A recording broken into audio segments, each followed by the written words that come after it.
In this course, we have seen evidences and concerns of too much CO2 in the environment, which leads to global warming and irreversible effects on climate change.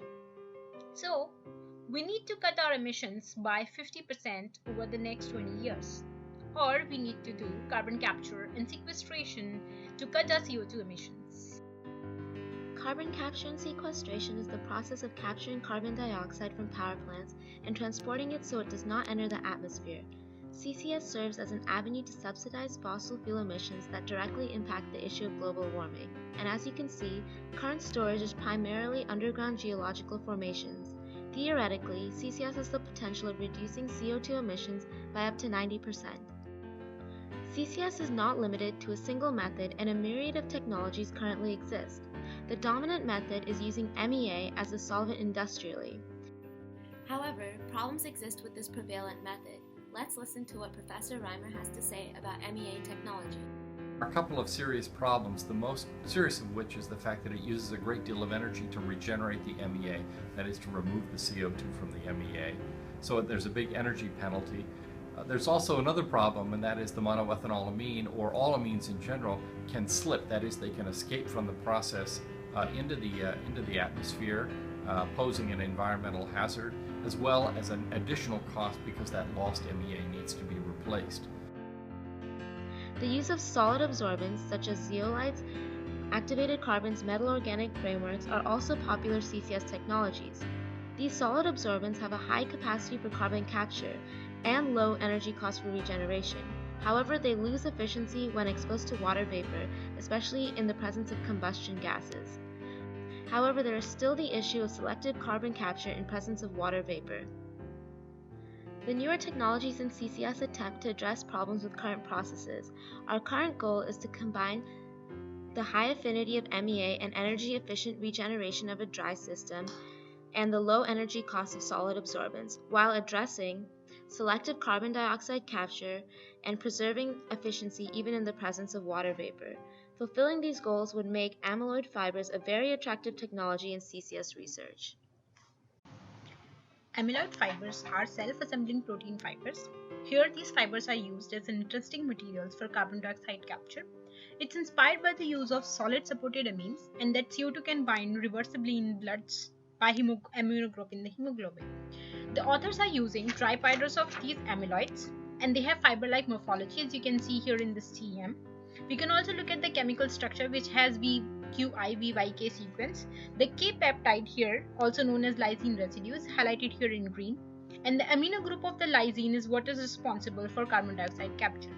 If you look at the crystal structure of these fibers, they have parallel beta sheets, which are held together by hydrogen bonding interactions. The side chains of these peptides have strong steric zipper-like interactions, which make these fibers stable, stiff, and insoluble. If we look at the chemistry happening in these materials, the amino group of the lysine residue reacts with the carbon dioxide and form carbamic acid, which is unstable. Thus, this carbamic acid further reacts with the base, which in this case is the solid buffer salt, and form carbamate.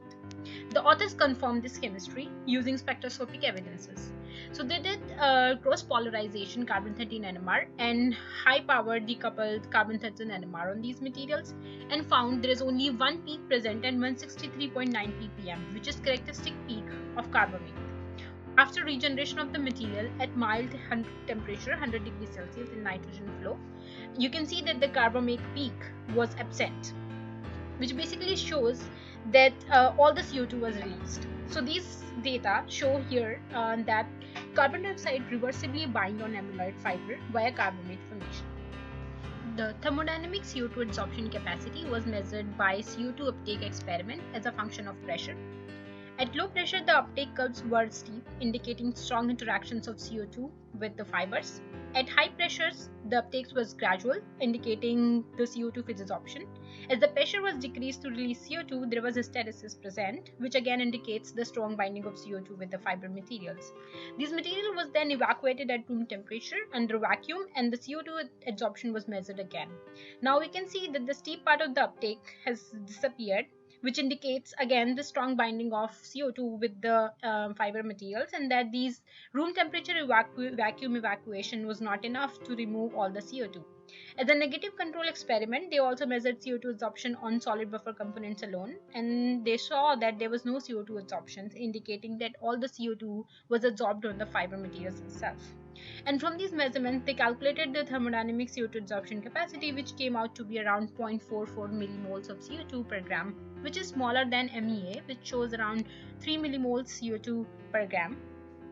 So CO2 absorption capacity can also be calculated using elemental analysis, and they found that 1:1 stoichiometry for CO2 to amine in these fiber materials, which is different than the conventional amine solutions, which shows 1:2 stoichiometry, which is another important aspect of these materials. So in the conventional amines, what happens is when an amine reacts with CO2, it forms carbamic acid, and then this carbamic acid reacts with another amine to form carbamate. That's two amines are used to capture one CO2.